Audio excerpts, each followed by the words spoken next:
भीख मंगाला सखी संगी साला लागल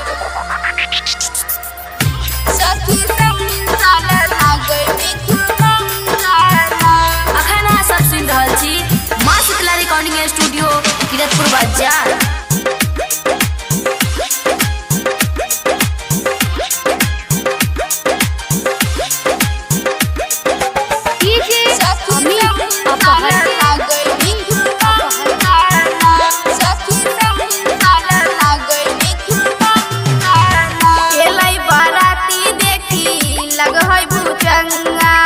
दुल्हा के भाई के सखी बनहै लफंगा दुल्हा के भाई के सखी बनहै लफंगा। एलै बाराती देखी लगहै भुचंगा दुल्हा के भाई के सखी बनहै लफंगा। पहिरै कपड़ा छै सभे झोलंगाना पहिरै कपड़ा छै सभे झोलंगाना। सखी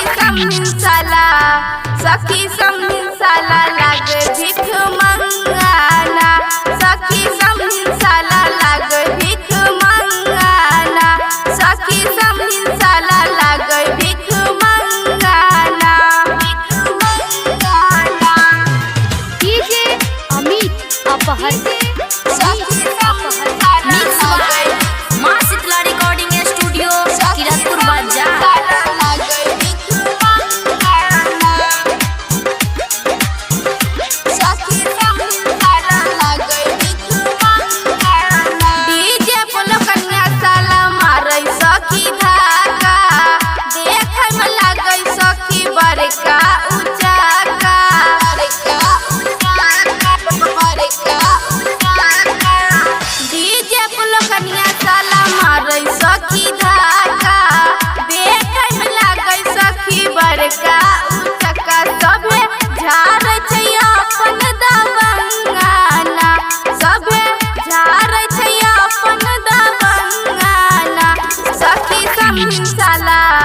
सखी समधिन साला लागे भीख मंगाना सखी समधिन साला लागे भीख मंगाना सखी समधिन साला लागे भीख मंगाना